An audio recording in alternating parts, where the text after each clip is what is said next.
News 18ಗೆ ಸ್ವಾಗತ. ನಾನು ಶ್ರುತಿರಾಜ್.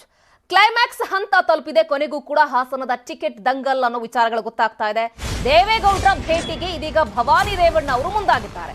ಇನ್ನೂ ಕೂಡ ಹಾಸನದ ಟಿಕೆಟ್ ವಿಚಾರದಲ್ಲಿ ಕಗ್ಗಂಟಾಗಿದೆ ಅನ್ನೋ ವಿಚಾರಗಳೇ ಹರಿದಾಡ್ತಾ ಇದೆ. ಫೈನಲಿ ಒಂದು ನೋಡೇ ಬಿಡೋಣ ಅಂತ ಹೇಳಿ ದೇವೇಗೌಡರ ಭೇಟಿಗೆ ಭವಾನಿ ರೇವಣ್ಣ ಅವರು ಮುಂದಾಗಿದ್ದಾರೆ. ಕಡೆ ಹಂತದ ಪ್ರಯತ್ನಕ್ಕೆ ಎಚ್ ಡಿ ರೇವಣ್ಣ ಅವರ ಫ್ಯಾಮಿಲಿ ಮುಂದಾಗಿರೋದು ಇಲ್ಲಿ ಗೊತ್ತಾಗ್ತಾ ಇದೆ. ಪತಿಯ ಜತೆಗೆ ಭವಾನಿ ರೇವಣ್ಣ ಅವರು ಇವತ್ತು ಬೆಂಗಳೂರಿಗೆ ಪ್ರಯಾಣವನ್ನ ಬೆಳೆಸ್ತಾರೆ. ಕಡೆ ಕ್ಷಣದಲ್ಲಿ ದೇವೇಗೌಡರ ಮನವೊಲಿಸುವಂತಹ ಯತ್ನ ಕೂಡ ಆಗುತ್ತೆ. ನಾಳೆಯೇ 2ನೇ ಪಟ್ಟಿ ಬಿಡುಗಡೆ ಹಿನ್ನೆಲೆಯಲ್ಲಿ ಇವತ್ತೇ ಅಂತಿಮ ಕಸರತ್ತನ್ನ ಮಾಡಿಬಿಡೋಣ ಅನ್ನೋ ಒಂದು ನಿರ್ಧಾರಕ್ಕೆ ರೇವಣ್ಣ ಫ್ಯಾಮಿಲಿ ಬಂದಂತೆ ಕಾಣಿಸ್ತಾ ಇದೆ. ಇವತ್ತು ರೇವಣ್ಣ ಹಾಗೆ ಕುಮಾರಸ್ವಾಮಿ ಅವರನ್ನ ಸಂಧಾನ ಮಾಡಿಸುವಂತಹ ಸಾಧ್ಯತೆಗಳು ಕೂಡ ಕಂಡು ಬರ್ತಾ ಇದೆ. ಇಬ್ಬರನ್ನ ಕೂಡ ಒಂದೇ ಕಡೆ ಕೂರಿಸಿ ಇಬ್ಬರ ಬಗ್ಗೆ ಕೂಡ ಅಂದ್ರೆ ಇಬ್ಬರ ಜೊತೆ ಕೂಡ ದೇವೇಗೌಡರು ಮಾತನಾಡುತ್ತಾರೆ ಅನ್ನೋ ಒಂದು ವಿಚಾರಗಳು ಗೊತ್ತಾಗ್ತಾ ಇದೆ. ಇಬ್ಬರು ಕೂಡ ಒಮ್ಮತಕ್ಕೆ ಒಂದು ವೇಳೆ ಬಂದ್ರೆ ಆಯ್ತು, ನೀವೇನ್ ಹೇಳ್ತಿರೋ ಅದಕ್ಕೆ ನಾವು ಓಕೆ ಅಂತ ಹೇಳಿದ್ರೆ ಹಾಸನ ಟಿಕೆಟ್ ವಿಚಾರದಲ್ಲಿ ನಾಳೆಯೇ ಒಂದು ಕ್ಲಾರಿಫಿಕೇಶನ್ ಸಿಗುತ್ತೆ. ನಾಳೆಯೇ ಹಾಸನದ ಜೆಡಿಎಸ್ ನ ಟಿಕೆಟ್ ಅಭ್ಯರ್ಥಿ ಯಾರು ಅನ್ನೋ ಒಂದು ವಿಚಾರಗಳು ಗೊತ್ತಾಗುತ್ತೆ ಅಂತ ಹೇಳಿ. ಸೊ ದೇವೇಗೌಡ್ರೆ ಫೈನಲ್ ಆಗಿ ಎಂಟ್ರಿ ಕೊಡಬೇಕಾಗಿರುವಂತಹ ಪರಿಸ್ಥಿತಿ ಬಂದಿದೆ ಹಾಸನದ ಟಿಕೆಟ್ ವಿಚಾರದಲ್ಲಿ. ಮನೆ ಬಗ್ಗೆ ಮತ್ತಷ್ಟು ಮಾಹಿತಿಯನ್ನು ಕೊಡ್ತಾರೆ ನಮ್ಮ ಪ್ರತಿನಿಧಿ ಕೃಷ್ಣಮೂರ್ತಿ. ನೇರ ಸಂಪರ್ಕದಲ್ಲಿ ಜಾಯಿನ್ ಆಗ್ತಾ ಇದ್ದಾರೆ. ಕೃಷ್ಣಮೂರ್ತಿ, ಹಾಸನದ ಜೆಡಿಎಸ್ ಟಿಕೆಟ್ ವಿಚಾರ ಇದೆಯಲ್ಲ, ಬಗೆಹರಿಯದ ಕಗ್ಗಂಟು. ಇಲ್ಲಿವರೆಗೂ ಕೂಡ ಇನ್ನೂ ಕ್ಲಾರಿಟಿ ಸಿಕ್ಕಿಲ್ಲ. ಏನೋ ಫೈನಲ್ ಆಗಿ ರೇವಣ್ಣ ಫ್ಯಾಮಿಲಿ ಅವರು ದೇವೇಗೌಡರ ಮನವೊಲಿಸುವಂತಹ ಕಡೆ ಪ್ರಯತ್ನವನ್ನ ಕೂಡ ಮಾಡ್ತಾ ಇದ್ದಾರೆ ಅನ್ನೋ ವಿಚಾರಗಳು. ಏನೆಲ್ಲ ಬೆಳವಣಿಗೆಗಳಾಗ್ತಾ ಇದೆ? ಹೌದು, ಖಂಡಿತವಾಗಿಯೂ ಸತ್ಯ. ಹಾಸನದ ಟಿಕೆಟ್ ವಿಚಾರವಾಗಿ ಈಗ ಇಲ್ಲಿರ್ತಕ್ಕಂತಹ ಚರ್ಚೆಗಳನ್ನ ನೋಡಿದ್ರೆ ಇನ್ನೂ ಕೂಡ ನಾಳೆ ಬಗೆಹರುತ್ತೆ ಎಂಬಂತಹ ಸಾಧ್ಯತೆಗಳು ತುಂಬಾ ದೂರ ಇರ್ತಕ್ಕಂಥದ್ದು. ಯಾಕಂತ ಹೇಳಿದ್ರೆ ಕುಮಾರಸ್ವಾಮಿ ಅವರು ಒಂದ್ ಕಡೆ ಸಾಮಾನ್ಯ ಕಾರ್ಯಕರ್ತರಿಗೆ ಟಿಕೆಟ್ ಕೊಡ್ತೀನಿ ಎಂಬಂತಹ ಪಟ್ಟನ್ನ ಹಿಡಿದು ಕೂತಿದ್ರೆ, ಇನ್ನೊಂದ್ ಕಡೆ ಭವಾನಿ ರೇವಣ್ಣನವರು ನಮ್ಗೆ ಟಿಕೆಟ್ ಬೇಕು ಅಥವಾ ನಾವು ಹೇಳಿದಂತಹ ಆಕಾಂಕ್ಷಿಗಳಿಗೆ ಟಿಕೆಟ್ ಅನ್ನ ನೀಡಬೇಕು ಎಂಬಂತಹ ಒತ್ತಾಯವನ್ನ ಮಾಜಿ ಪ್ರಧಾನಿ ಎಚ್ ಡಿ ದೇವೇಗೌಡರ ಮುಂದೆ ಇಟ್ಟಿರ್ತಕ್ಕಂಥದ್ದು. ಇದೀಗ ಕೊನೆಯ ಹಂತದ ಕಸರತ್ತನ್ನು ನಡೆಸಲಿಕ್ಕೆ ಭವಾನಿ ರೇವಣ್ಣ ಮತ್ತು ಪತಿ ಎಚ್ ಡಿ ರೇವಣ್ಣನವರು ತಯಾರಿಯನ್ನು ನಡೆಸ್ಕೊಂಡಿರ್ತಕ್ಕಂಥದ್ದು. ಈಗ ಹೊಳೆನರಸೀಪುರದಿಂದ ಬೆಂಗಳೂರಿಗೆ ತೆರಳಿ ದೇವೇಗೌಡರ ನಿವಾಸದಲ್ಲಿ ಹಾಸನ ವಿಧಾನಸಭಾ ಕ್ಷೇತ್ರಕ್ಕೆ ಸಂಬಂಧಪಟ್ಟಂತೆ ಏನೆಲ್ಲ ಆಗು ಹೋಗುಗಳಿದೆ ಎಲ್ಲವನ್ನು ಚರ್ಚಿಸಿ ಅವರನ್ನ ಮನವೊಲಿಸಲಿಕ್ಕೆ ಕೂಡ ಈಗ ಯತ್ನವನ್ನು ನಡೆಸ್ತಿದ್ದಾರೆ. ಈ ಯತ್ನದಲ್ಲಿ ಭವಾನಿ ರೇವಣ್ಣ ಅಥವಾ ರೇವಣ್ಣ ಸಫಲರಾದ್ರೆ ನಾಳೆ ಬಿಡುಗಡೆ ಆಗುತ್ತೆ ಎಂಬಂತಹ ನಿರೀಕ್ಷೆಯಲ್ಲಿರ್ತಕ್ಕಂತಹ ಪಟ್ಟಿ ಜೆಡಿಎಸ್ ನ 2ನೇ ಪಟ್ಟಿಯಲ್ಲಿ ಭವಾನಿ ರೇವಣ್ಣ ಹೆಸರಿರುತ್ತೆ. ಆದ್ರೆ ಕುಮಾರಸ್ವಾಮಿ ಅವರು ಸಾಮಾನ್ಯ ಅಭ್ಯರ್ಥಿಗೆ ಸಾಮಾನ್ಯ ಆಕಾಂಕ್ಷಿಗೆ ನಾನು ಇಲ್ಲಿ ಹಾಸನದಲ್ಲಿ ಟಿಕೆಟ್ ಅನ್ನ ಘೋಷಣೆ ಮಾಡ್ತೀನಿ, ಅಲ್ಲಿ ನಮ್ಮ ಕುಟುಂಬದ ಅನಿವಾರ್ಯತೆ ಮತ್ತು ಅವಶ್ಯಕತೆ ಇಲ್ಲ ಅಂತ ಹೇಳಿರೋದ್ರಿಂದ ದೇವೇಗೌಡರು ಕೂಡ ಈಗ ಇಕ್ಕಟ್ಟಿಗೆ ಸಿಲುಕಿರ್ತಕ್ಕಂಥದ್ದು. ನಾಳಿನ ಏನು ಜೆಡಿಎಸ್ ನ ಟಿಕೆಟ್ ಏನು ಪಟ್ಟಿ ಬಿಡುಗಡೆ ಆಗುತ್ತೆ, ಈ ಪಟ್ಟಿ ಅಂತ ಈಗ ರಾಜ್ಯದ ಚಿತ್ತ ಈಗಾಗಲೇ ನೆಟ್ಟಿರ್ತಕ್ಕಂಥದ್ದು. ಹಾಸನ ವಿಧಾನಸಭಾ ಕ್ಷೇತ್ರ ಈಗ ಹೈಟೆನ್ಷನ್ ಕ್ಷೇತ್ರವಾಗಿ ಪರಿಣಮಿಸಿರ್ತಕ್ಕಂಥದ್ದು. ಓಕೆ ಕೃಷ್ಣಮೂರ್ತಿ, ಥ್ಯಾಂಕ್ ಯು ತಮ್ಮೆಲ್ಲ ಕಂಪ್ಲೀಟ್ ಮಾಹಿತಿಗಾಗಿ. ಇವತ್ತು 2ನೇ ದಿನದ ಬಿಜೆಪಿಯ ಜಿಲ್ಲಾ ಕೋರ್ ಕಮಿಟಿ ಸಭೆ ನಡೆಯುತ್ತೆ. ಹಳೆ ಮೈಸೂರು ಭಾಗದ ಜಿಲ್ಲೆಗಳ ಜತೆ ಇವತ್ತು ಮಹತ್ವದ ಚರ್ಚೆಯಾಗುತ್ತೆ. ಇವತ್ತು 4 ಸುತ್ತಿನ ಕೋರ್ ಕಮಿಟಿ ಸಭೆ ನಡೆಯುತ್ತೆ. ಈಗಾಗಲೇ ಬಿಜೆಪಿಯವರು ಕೂಡ ಜಿಲ್ಲಾ ಕೋರ್ ಕಮಿಟಿ ಮಟ್ಟದ ಸಭೆಗಳನ್ನು ನಡೆಸ್ತಾ ಇದ್ದಾರೆ. ಹಳೆ ಮೈಸೂರು ಭಾಗ ಈಗಾಗಲೇ ಗೊತ್ತಿರುವ ಹಾಗೆ ಬಿಜೆಪಿಯವರು ಬಹಳ ಟಾರ್ಗೆಟ್ ಮಾಡಿರುವಂತಹ ಭಾಗ.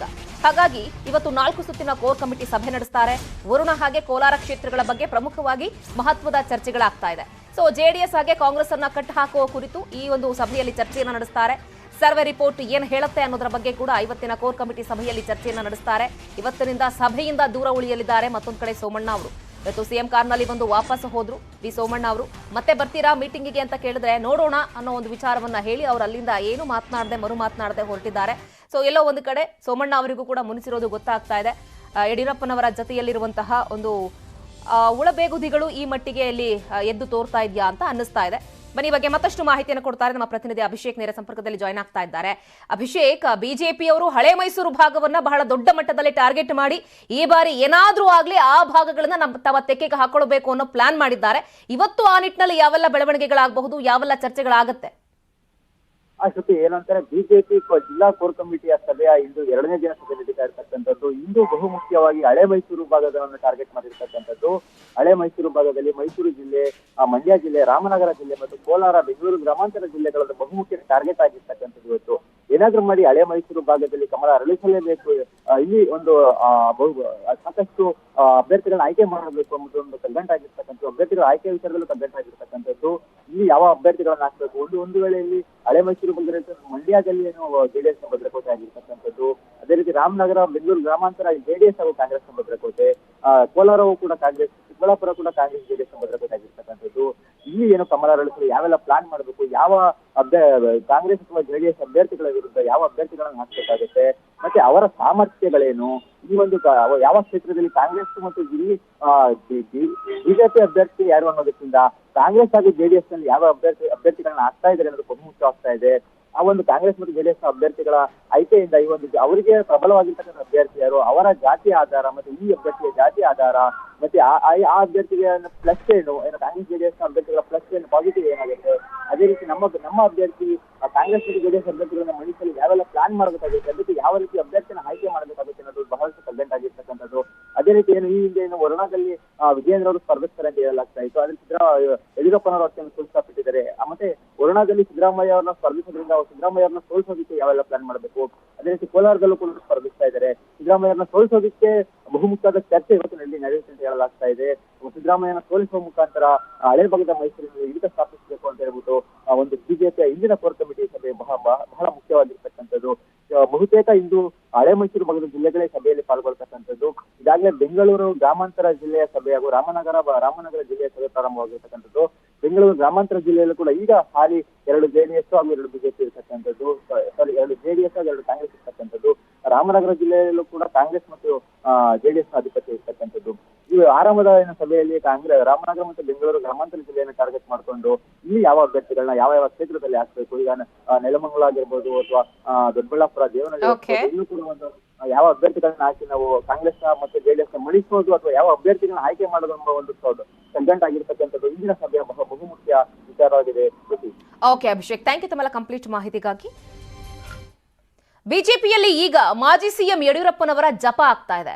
ಮಾಸ್ ಲೀಡರ್ಗೆ ಮಣೆ ಹಾಕಿದೆ ಬಿಜೆಪಿ ಹೈಕಮಾಂಡ್. ಟಿಕೆಟ್ ಫೈನಲ್ ನಲ್ಲೂ ಕೂಡ ಬಿಎಸ್ವೈ ಮಾತೇ ಫೈನಲ್. ಹಾಗಾದ್ರೆ ಎಷ್ಟು ದಿನ ಯಡಿಯೂರಪ್ಪನವರನ್ನ ಸೈಡ್ಲೈನ್ ಮಾಡಿದ್ದಾರೆ ಅನ್ನೋ ವಿಪಕ್ಷಗಳ ಮಾತೇನಿತ್ತು, ಅದಕ್ಕೆ ತದ್ವಿರುದ್ಧವಾಗಿ ಬಿಜೆಪಿಯ ಹೈಕಮಾಂಡ್ ಕಂಪ್ಲೀಟ್ ಆಗಿ ಟಿಕೆಟ್ ಫೈನಲ್ ಮಾಡೋ ವಿಚಾರದಲ್ಲೂ ಕೂಡ ಬಿಎಸ್ವೈ ಅವರ ಮಾತೆ ಫೈನಲ್ ಅನ್ನೋ ರೀತಿಯಲ್ಲಿ ಅವರಿಗೆ ಸಿಕ್ಕಾಪಟ್ಟೆ ಪ್ರಾಮಿನೆನ್ಸ್ ಅನ್ನ ತುಂಬಾ ಕೊಡ್ತಾ ಇದೆಯಾ ಅಂತ ಅನ್ನಿಸ್ತಾ ಇದೆ. ಯಾಕಂದ್ರೆ ತನ್ನ ಆಪ್ತರಿಗೆ ಟಿಕೆಟ್ ಅನ್ನ ಕೊಡಿಸೋದಕ್ಕೆ ಯಡಿಯೂರಪ್ಪನವರು ಪ್ಲಾನ್ ಮಾಡ್ತಾ ಇದ್ದಾರೆ. ಹೈಕಮಾಂಡ್ ಮುಂದೆ ಯಡಿಯೂರಪ್ಪನವರು ಡಿಮ್ಯಾಂಡ್ ಅನ್ನ ಮಾಡ್ತಾರೆ. ಬಿಎಸ್ವೈ ಈ ಬೇಡಿಕೆ ಹಿಂದಿದೆ ಹಲವು ಲೆಕ್ಕಾಚಾರಗಳು. ಅವರ ಆಪ್ತರಿಗೆ ಕೊಡಿಸಬೇಕು ಟಿಕೆಟ್ ಅಂತ ಹೇಳಿ ಹೈಕಮಾಂಡ್ಗೆ ನೇರವಾಗಿ ಅವರು ಮಾತುಕತೆಯ ಮುಖಾಂತರ ಈ ವಿಚಾರಗಳನ್ನ ತಿಳಿಸುವಂತಹ ಕೆಲಸಗಳಾಗ್ತಾ ಇದೆ. ಸೊ ತನ್ನ ಆಪ್ತರಿಗೆ ಟಿಕೆಟ್ ಕೊಡಿಸೋದಕ್ಕೆ ಸಾಕಷ್ಟು ರೀತಿಯಾದಂತಹ ಪ್ಲಾನ್ ಅನ್ನ ಮಾಡ್ತಾ ಇದ್ದಾರೆ ಯಡಿಯೂರಪ್ಪನವರು. ಹೈಕಮಾಂಡ್ ಮುಂದೆ ತಮ್ಮ ಆಪ್ತರಿಗೆ ಟಿಕೆಟ್ ಕೊಡಿ ಅನ್ನೋ ಒಂದು ಡಿಮ್ಯಾಂಡ್ ಅನ್ನ ಯಡಿಯೂರಪ್ಪನವರು ಇಡ್ತಾರೆ ಅಂತ ಹೇಳಿದಾಗ ಸೊ ನೋಡಿ ಬಿಎಸ್ವೈ ಟಿಕೆಟ್ ಡಿಮ್ಯಾಂಡ್ ಯಾವ ರೀತಿಯಾಗಿದೆ ಅಂತ. ಸೊ ಸಾಕಷ್ಟು ರೀತಿಯಾಗಿ ಅವರ ಆಪ್ತ ವಲಯದಲ್ಲಿ ಈ ಬಾರಿ ಟಿಕೆಟ್ ಅನ್ನ ಕೊಡಿಸಿ ಅವರೆಲ್ಲರನ್ನ ಕೂಡ ಗೆಲ್ಲಿಸಬೇಕು ಅನ್ನೋ ಒಂದು ಪಣಕ್ಕೆ ಯಡಿಯೂರಪ್ಪನವರು ಬಿದ್ದಿದ್ದಾರೆ. ಆದ್ರೆ ಬಿಎಸ್ವೈ ಬೇಡಿಕೆಗೆ ಹೈಕಮಾಂಡ್ ಒಪ್ಪಿಗೆ ಕೊಡೋದು ಅನುಮಾನ ಇಲ್ಲಿ. ಬಟ್ ಆದ್ರೆ ಅವರ ಆಪ್ತ ಬಳಗಕ್ಕೆ ಟಿಕೆಟ್ ನೀಡುವಂತೆ ಅವರೇನೋ ದುಂಬಾಲು ಬೀಳ್ತಿದ್ದಾರೆ, ಒತ್ತಡವನ್ನ ಹೇರ್ತಿದ್ದಾರೆ. ನೋಡಬೇಕು ಏನಾಗತ್ತೆ ಅಂತ ಹೇಳಿ.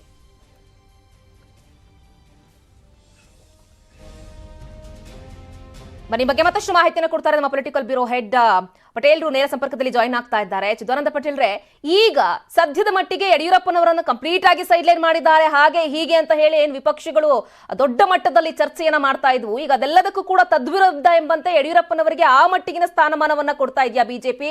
ಟಿಕೆಟ್ ಫೈನಲ್ ವಿಚಾರದಲ್ಲೂ ಕೂಡ ಯಡಿಯೂರಪ್ಪನವರ ಮಾತೆ ಫೈನಲ್ ಅಂತ? ಶ್ರುತಿ, ಭಾರತೀಯ ಜನತಾ ಪಕ್ಷದ ಕೇಂದ್ರ ನಾಯಕರು ಕೂಡ ಕರ್ನಾಟಕದಲ್ಲಿ ಯಡಿಯೂರಪ್ಪನವರು ಈಗ ಈ ಚುನಾವಣೆಯಲ್ಲಿ ಅನಿವಾರ್ಯ ಆಗಿರುವಂತದ್ದು. ಯಾಕಂತ ಹೇಳಿದ್ರೆ ಎಲ್ಲೊಂದ್ ಕಡೆ ಮುಖ್ಯಮಂತ್ರಿ ಪದವಿಯಿಂದ ಹುದ್ದೆಯಿಂದ ಇಳಿಸಿದ ಮೇಲೆ ಎಲ್ಲೊಂದ್ ಕಡೆ ವೀರಶೈವ ಲಿಂಗಾಯತರು ಭಾರತೀಯ ಜನತಾ ಪಕ್ಷದಿಂದ ದೂರ ಹೋಗ್ತಿದ್ರೆ ಎಂಬ ಮಾತು ಕೂಡ ಕೇಳಿ ಬಂತು. ಇದರ ಬೆನ್ನಲ್ಲೇ ಈ ಚುನಾವಣೆಯಲ್ಲಿ ಕೂಡ ಯಡಿಯೂರಪ್ಪನವರು ಹೆಚ್ಚು ಕೆಲಸ ಮಾಡಿದ್ರೆ ಸರ್ಕಾರ ಬರುವ ಸಾಧ್ಯತೆ ಇದೆ ಅನ್ನೋದು ಲೆಕ್ಕಾಚಾರ. ಯಾಕಂತ ಹೇಳಿದ್ರೆ 2024 ಲೋಕಸಭೆ ಚುನಾವಣೆಯಲ್ಲಿ ಮತ್ತೆ 25 ಲೋಕಸಭಾ ಸ್ಥಾನಗಳನ್ನ ಗೆಲ್ಬೇಕನ್ನೋದು ಬಿಜೆಪಿಯ ಚಿಂತನೆಗಳಾಗಿರುವಂತದ್ದು. ಈ ಎಲ್ಲ ಕಾರಣಕ್ಕಾಗಿ ಯಡಿಯೂರಪ್ಪನವ್ರಿಗೆ ಹೆಚ್ಚು ಮಣೆ ಆಗ್ತಿರುವಂತದ್ದು. ಇದರ ಲಾಭವನ್ನು ಪಡೆಯಲು ಹೊರಟಿರ್ತಕ್ಕಂಥ ಮಾಜಿ ಮುಖ್ಯಮಂತ್ರಿ BS ಯಡಿಯೂರಪ್ಪನವರು ತಮ್ಮ ಆಪ್ತರಿಗೆ ಸುಮಾರು 30ಕ್ಕೂ ಹೆಚ್ಚು ಟಿಕೆಟ್ ಗಳನ್ನ ಕೊಡಿಸುವಂತದ್ದು, ಆ ಮುಖಾಂತರ ಎಲ್ಲಾ ಜಿಲ್ಲೆಯಲ್ಲೂ ಕೂಡ ತನ್ನದೇ ಆದ ಒಂದು ಪಡೆಯನ್ನು ರಚನೆ ಮಾಡುವಂತದ್ದು. ಆ ಮುಖಾಂತರ ಇದು ಮುಂದಿನ ದಿನಗಳೇ ತನ್ನ ಪುತ್ರ ವಿಜೇಂದ್ರ ಅವರಿಗೆ ರಾಜಕೀಯವಾಗಿ ಲಾಭ ಆಗಬೇಕು ಮತ್ತು ರಾಜ್ಯ ರಾಜಕಾರಣದಲ್ಲಿ ಕೂಡ ಅನುಕೂಲ ಆಗ್ಬೇಕು. ಯಡಿಯೂರಪ್ಪ ಪರವಾಗಿ ಇಡೀ ಜಿಲ್ಲೆಯಲ್ಲಿ ಮತ್ತು ರಾಜ್ಯಾದ್ಯಂತ 25ರಿಂದ 30 ಶಾಸಕರು ಒಂದು ಧ್ವನಿಯಾಗಿರ್ಬೇಕು ಅನ್ನೋದು ಇವರ ಲೆಕ್ಕಾಚಾರ. ಯಾಕಂತ ಹೇಳಿದ್ರೆ ಕೆಜೆಪಿ ಕಟ್ಟಿ ನಂತರ ಭಾರತೀಯ ಜನತಾ ಪಕ್ಷಕ್ಕೆ ಬಂದ ನಂತರದ ಸಂದರ್ಭದಲ್ಲೂ ಕೂಡ ಕೆಜೆಪಿ ಇದ್ದಂತ ಅನೇಕ ನಾಯಕರುಗಳಿಗೆ ಯಡಿಯೂರಪ್ಪನವರು ಟಿಕೆಟ್ ಕೂಡ ಕೊಡಿಸುವಲ್ಲಿ ವಿಫಲರಾದ ಅಂತೇಳಿ ಗಂಭೀರ ಆರೋಪ ಕೇಳಿ ಬಂತು. ಹಾಗಾಗಿ ಇದು ಯಡಿಯೂರಪ್ಪನವರ ಈ 2023 ವಿಧಾನಸಭೆ ಚುನಾವಣೆ ಟಿಕೆಟ್ ಕೊಡಿಸುವ ವಿಚಾರದಲ್ಲಿ ಅವರ ಕಟಕಡೆಯ ಅವಕಾಶ ಅಂತಲೇ ಹೇಳಲಾಗ್ತದೆ. ಹಾಗಾಗಿ ಈ ಅವಕಾಶವನ್ನು ಸದುಪಯೋಗ ಪಡಿಸಿಕೊಳ್ಬೇಕು. ಆ ಮುಖಾಂತರ ತನ್ನ ಆಪ್ತರಿಗೆ ಹೆಚ್ಚು ಸೀಟನ್ನು ಕೊಡಿಸುವ ಮುಖಾಂತರ ತನ್ನದೇ ಆದ ಒಂದು ಧ್ವನಿಯನ್ನು ಸ್ಥಾಪನೆ ಮಾಡ್ಬೇಕನ್ನೋದು ಯಡಿಯೂರಪ್ಪನವರ ಇದರ ಒಳಗಿನ ಲೆಕ್ಕಾಚಾರ ಅಂತ ಹೇಳಲಾಗ್ತದೆ. ಶ್ರುತಿ. ಓಕೆ ಪಟೇಲ್, ಥ್ಯಾಂಕ್ ಯು ತಮ್ಮೆಲ್ಲ ಕಂಪ್ಲೀಟ್ ಮಾಹಿತಿಗಾಗಿ. 2023ರ ವಿಧಾನಸಭಾ ಚುನಾವಣೆ ಘೋಷಣೆಯಾದ ಬಳಿಕ ಹಣದ ಹರಿವು ಹೆಚ್ಚಾಗ್ತಾ ಇದೆ. ಕಲಬುರಗಿಯ ಜೇರಟಗಿ ಚೆಕ್ಪೋಸ್ಟ್ನಲ್ಲಿ 4.5 ಲಕ್ಷ ರೂಪಾಯಿ ನಗದು ಹಣ ಜಪ್ತಿ ಮಾಡಲಾಗಿದೆ. ಈ ಮೆಹಬೂಬ್ ಸಾಬ್ ಎಂಬಾತ ಹಣವನ್ನ ಸಾಗಿಸ್ತಾ ಇದ್ದ. ಆದರೆ ಅದಕ್ಕೆ ಸರಿಯಾಗಿ ಸೂಕ್ತ ದಾಖಲೆ ಇಲ್ಲದೆ ಇದ್ದದ್ದಕ್ಕೆ ನಗದನ್ನ ವಶಕ್ಕೆ ಪಡೆಯಲಾಗಿದೆ. ನೋಡಿ, ಕಲಬುರಗಿ ಹಾಗೆ ಶಿವಮೊಗ್ಗ, ಕೊಪ್ಪಳದಲ್ಲಿ ಈ 3 ಭಾಗಗಳಲ್ಲಿ ಇವತ್ತು ಸೀಸ್ ಆಗಿರೋದು. ಇನ್ನು ಶಿವಮೊಗ್ಗದಲ್ಲಿ 10 ಲಕ್ಷ ಮೌಲ್ಯದ ಅಕ್ಕಿ, ಬೇಳೆ, ಎಣ್ಣೆ, ಶಾವಿಗೆ, ಸಕ್ಕರೆ ಮತ್ತಿತರೆ ವಸ್ತುಗಳಿದ್ದಂತಹ 500 ಬ್ಯಾಗ್ಗಳನ್ನು ವಶಕ್ಕೆ ಪಡೆಯಲಾಗಿದೆ. ಇನ್ನು ಕುಂಸಿ ಠಾಣಾ ವ್ಯಾಪ್ತಿಯಲ್ಲಿ 90,000 ನಗದನ್ನ ವಶಕ್ಕೆ ಪಡೆದುಕೊಂಡಿದ್ದಾರೆ. ಅಷ್ಟು ಮಾತ್ರ ಅಲ್ಲ, ಕೊಪ್ಪಳದಲ್ಲಿ ಕೆಆರ್ಪಿ ಪಕ್ಷದ ಆಂಬ್ಯುಲೆನ್ಸ್ ಅನ್ನ ವಶಕ್ಕೆ ಪಡೆದಿದ್ದಾರೆ. ಗಂಗಾವತಿಯ ಅಭ್ಯರ್ಥಿ ಜನಾರ್ದನ ರೆಡ್ಡಿ ಅವರು, ಬಳ್ಳಾರಿಯ ಅಭ್ಯರ್ಥಿ ಅರುಣಾಲಕ್ಷ್ಮಿ ಅವರು, ಇನ್ನು ಕನಕಗಿರಿಯ ಅಭ್ಯರ್ಥಿ ಚಾರುಲ್ ಭಾವಚಿತ್ರ ಇದ್ದಂತಹ ಆಂಬ್ಯುಲೆನ್ಸ್ ಅನ್ನ ವಶಕ್ಕೆ ಪಡೆದಿದ್ದಾರೆ. ನೀತಿ ಸಂಹಿತೆಯ ಸಮಯದಲ್ಲಿ ಮುಖಂಡರ ಭಾವಚಿತ್ರವನ್ನ ಯಾವುದೇ ಕಾರಣಕ್ಕೂ ಬಳಸಬಾರದು, ಹಾಗಾಗಿ ಆಂಬ್ಯುಲೆನ್ಸ್ ಅನ್ನ ವಶಕ್ಕೆ ಪಡೆದುಕೊಂಡಿದ್ದಾರೆ.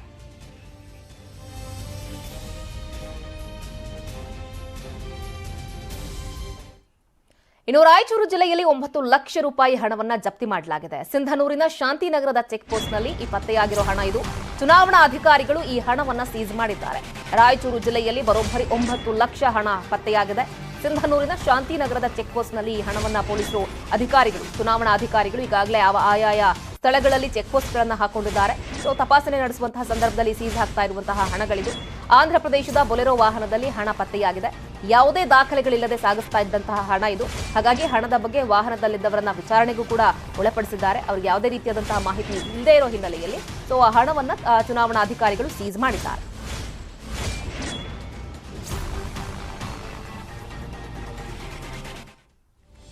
ನೋಡಿ, ಈಗಾಗಲೇ ಸಾಕಷ್ಟು ಭಾಗಗಳಲ್ಲಿ ಇನ್ನೇನು ಎಲೆಕ್ಷನ್ಗೆ ದಿನಾಂಕ ಫಿಕ್ಸ್ ಆಯ್ತಲ್ಲ, ಇನ್ಮೇಲೆ ಒಂದ್ ಕಡೆ ಚುನಾವಣಾ ನೀತಿ ಸಂಹಿತೆ ಜಾರಿಯಾದ್ರೂ ಕೂಡ ಈ ರೀತಿಯಾಗಿ ಅವ್ಯಾಹತವಾಗಿ ಹಣವನ್ನ ಸಾಗಿಸುವಂತಹವರ ಸಂಖ್ಯೆ ಕೂಡ ಜಾಸ್ತಿ ಆಗ್ತಾ ಇರುತ್ತೆ. ಚುನಾವಣಾ ಅಧಿಕಾರಿಗಳು ಈ ರೀತಿಯಾಗಿ ಹಣವನ್ನ ಸೀಸ್ ಮಾಡ್ತಲೇ ಇದ್ದಾರೆ. Welcome back. ಕೆಲ ಖಾಸಗಿ ಶಾಲೆಗಳಿಂದ ಪೋಷಕರಿಗೆ ಬಿಗ್ ಶಾಕ್ ಎದುರಾಗಿದೆ. 20% 30% ಶುಲ್ಕ ಹೆಚ್ಚಳಕ್ಕೆ ಇದೀಗ ಪ್ಲಾನ್ ಮಾಡ್ತಾ ಇದ್ದಾರೆ ಖಾಸಗಿ ಶಾಲೆಯವರು. ಕೋವಿಡ್ ಬಳಿಕ ಶುಲ್ಕವನ್ನ ಹೆಚ್ಚಿಸಿಲ್ಲ ಅಂತ ದೊಡ್ಡವಾಗಿ ವಾದವನ್ನ ಮಾತ್ರ ಮಾಡ್ತಾರೆ. ಆದ್ರೆ ಈಗ ನೋಡಿದ್ರೆ 20% 30% ಶುಲ್ಕವನ್ನ ಏರಿಕೆ ಮಾಡಿದ್ದಾರೆ. ಇದೇ ವಾದವನ್ನ ಮುಂದಿಟ್ಕೊಂಡು ಶುಲ್ಕ ಹೆಚ್ಚಳಕ್ಕೆ ತಯಾರಿಯನ್ನ ಕೂಡ ನಡೆಸ್ತಾ ಇದ್ದಾರೆ. ಫೀಸ್ ಹೆಚ್ಚಳ ಮಾಡ್ತಾ ಇರೋದಕ್ಕೆ ಪೋಷಕರ ಅಸೋಸಿಯೇಷನ್ ಕಡೆಯಿಂದ ವಿರೋಧ ಕೂಡ ವ್ಯಕ್ತವಾಗಿದೆ. 10% 15% ಜಾಸ್ತಿ ಮಾಡಿದ್ರೆ ಸಾಕು ಅಂತ ಹೇಳಿ ಮತ್ತೊಂದು ಕಡೆ ಕ್ಯಾಂಪ್ಸ್ ಕೂಡ ಹೇಳ್ತಾ ಇದೆ. ಈಗ ಖಾಸಗಿ ಶಾಲೆಗಳು ಸಿಕ್ಕಿದ್ದೇ ಚಾನ್ಸ್ ಅನ್ನೋ ರೀತಿಯಲ್ಲಿ ಶುಲ್ಕವನ್ನ ದುಪ್ಪಟ್ಟು ಮಾಡಲಿಕ್ಕೆ ಮುಂದಾಗಿದ್ದಾವೆ. ಕೆಲ ಶಿಕ್ಷಣ ಸಂಸ್ಥೆಗಳು ವರ್ಷದಿಂದ ವರ್ಷಕ್ಕೆ 30-40% ಶುಲ್ಕವನ್ನು ಹೆಚ್ಚಿಸೋದು ಕೇಳಿ ಬರ್ತಾ ಇದೆ. ಇದು ಖಂಡನೀಯ. ಯಾವುದೇ ಕಾರಣಕ್ಕೂ ಇವತ್ತು ಸರ್ಕಾರ ಶಿಕ್ಷಣ ಇಲಾಖೆಗೆ ಅವರು ಮಾಡಿದಂಥ ಎಡವಟ್ಟಿಗೆ ಅದನ್ನು ಪ್ರಶ್ನಿಸಿ ನ್ಯಾಯಾಲಯ ಅವರಿಗೆ ಇದ್ದಂತಹ ಕಾಯ್ದೆ ಕಾನೂನನ್ನು ರದ್ದುಗೊಳಿಸಿದೆ. ಹಾಗಂತ ಹೇಳಿ ಸರ್ಕಾರಕ್ಕೆ ಮನಸೋ ಇಚ್ಛೆ ತೆಗೆದುಕೊಳ್ಳುವಂಥ ಶುಲ್ಕವನ್ನು ನಿಯಂತ್ರಿಸೋದಕ್ಕೆ ಅವಕಾಶ ಇಲ್ಲ ಅಂತ ಅಲ್ಲ. ದಯಮಾಡಿ ಶಿಕ್ಷಣ ಸಂಸ್ಥೆಗಳವರು ವರ್ಷದಿಂದ ವರ್ಷಕ್ಕೆ 10-15% ಏನು ಮೊದಲು ಕೂಡ ಅವಕಾಶ ಇತ್ತು, ಅಷ್ಟರೊಳಗೆ ತೆಗೆದುಕೊಳ್ಳೋದು ಆರೋಗ್ಯಕರವಾದ ಬೆಳವಣಿಗೆ ಅಂತ ಭಾವಿಸ್ತೇವೆ. ಹಲವಾರು ಖಾಸಗಿ ಶಾಲೆಗಳು ಈ ವರ್ಷದ ಅಂದ್ರೆ 23-24ನೇ ಸಾಲಿನ ಶೈಕ್ಷಣಿಕ ವರ್ಷದ ಶಾಲಾ ಶುಲ್ಕವನ್ನು ಮನಸೋ ಇಚ್ಛೆ ಬಂದಂಗೆ ಅಂದ್ರೆ 30-40% ಅಷ್ಟು ಜಾಸ್ತಿ ಮಾಡ್ತಾ ಬಂದಿದ್ದಾರೆ. ಈ ವರ್ಷ ಬಹಳಷ್ಟು ಜಾಸ್ತಿ ಮಾಡಿರ್ತಾರೆ. ಇಲ್ಲಿ ಏನಾಗಿದೆ ಅಂದ್ರೆ ಕರ್ನಾಟಕ ಸರ್ಕಾರ ಫೀಸ್ ಡಿಟರ್ಮಿನೇಷನ್ ಕಮಿಟಿ ಮಾಡ್ದಿರ ಇರೋದನ್ನ ಅಡ್ವಾಂಟೇಜ್ ತಗೊಂಡು ಹಾಗೂ ಹೈಕೋರ್ಟ್ ಅಲ್ಲಿ ಆದಂತಹ ಫೀಸ್ ಶುಲ್ಕದ ಬಗ್ಗೆ ಅಂದ್ರೆ ಸರ್ಕಾರ ಇದು ಖಾಸಗಿ ಶಾಲೆಯ ಫೀಸ್ ಬಗ್ಗೆ ಇಂಟರ್ಫೇರ್ ಮಾಡಬಾರ್ದು ಅಂತ ಬಂದಿರುವಂತಹ ಆರ್ಡರ್ ಅನ್ನ ಪಾಸಿಟಿವ್ ಆಗಿ ತಗೊಂಡು ರೀತಿ ಪೋಷಕರನ್ನ ಹಗಲು ಧೋರಣೆ ಮಾಡ್ತಾ ಇರ್ತಾರೆ.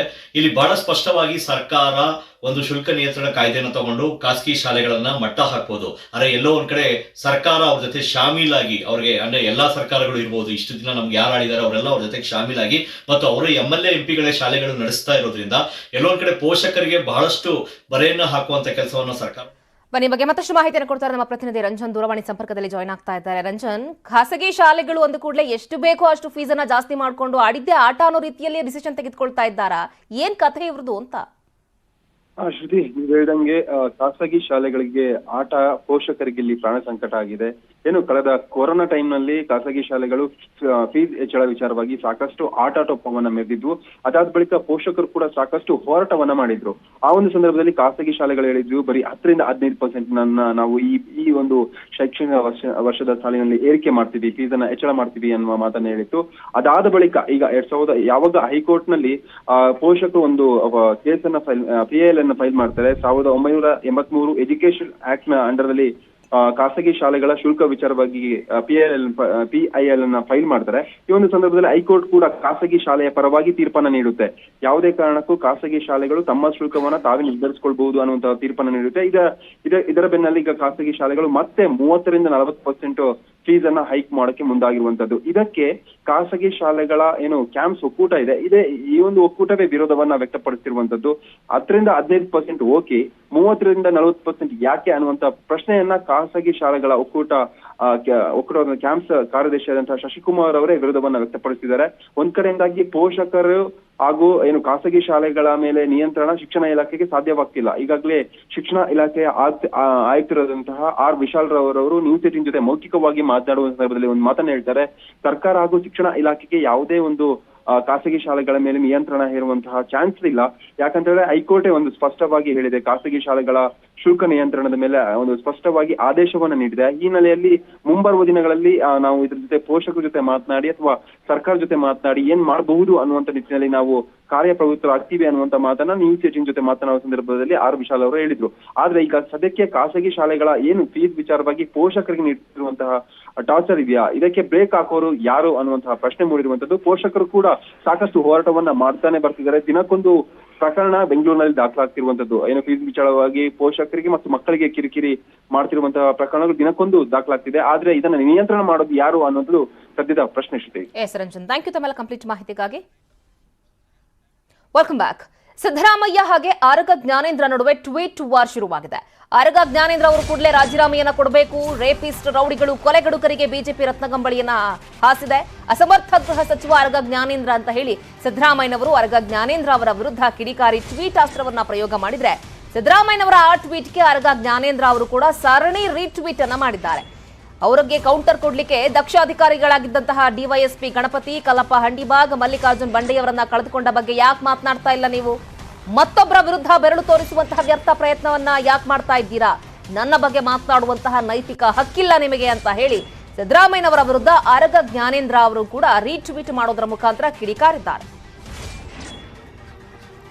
ನೋಡಿ, ಇಲ್ಲಿ ಟ್ವೀಟ್ ವಾರ್ ಶುರುವಾಗಿದೆ. ಒಂದು ಕಡೆ ಗೃಹ ಸಚಿವರು ಜೊತೆಗೆ ಮತ್ತೊಂದು ಕಡೆ ವಿಪಕ್ಷ ನಾಯಕ ಸಿದ್ದರಾಮಯ್ಯನವರ ನಡುವೆ ನಡೀತಾ ಇರುವಂತಹ ಟ್ವೀಟ್ ವಾರ್ ಇದು. ಫಸ್ಟ್ ಸಿದ್ದರಾಮಯ್ಯನವರು ಆರಗ ಜ್ಞಾನೇಂದ್ರ ಅವರ ಹೆಸರನ್ನ ಮೆನ್ಷನ್ ಮಾಡೋದ್ರ ಮುಖಾಂತರ ನೀವು ರೌಡಿಗಳು, ರೇಪಿಸ್ಟ್ಗಳಿಗೆ ಮನ್ನಣೆಯನ್ನ ಕೊಡ್ತಾ ಇದ್ದೀರಿ, ನೀವು ಸರಿಯಾಗಿ ನೀವು ಆಡಳಿತವನ್ನ ನಡೆಸ್ತಾ ಇಲ್ಲ, ನೀವು ಅಸಮರ್ಥರು ಅನ್ನೋ ರೀತಿಯಲ್ಲಿ ಹೇಳಿಕೆಗಳನ್ನ ಹಾಕೋದ್ರ ಮುಖಾಂತರ ಸಿದ್ದರಾಮಯ್ಯನವರು ಆರಗ ಜ್ಞಾನೇಂದ್ರ ಅವರ ವಿರುದ್ಧ ಕಿಡಿಕಾರ್ತಾರೆ.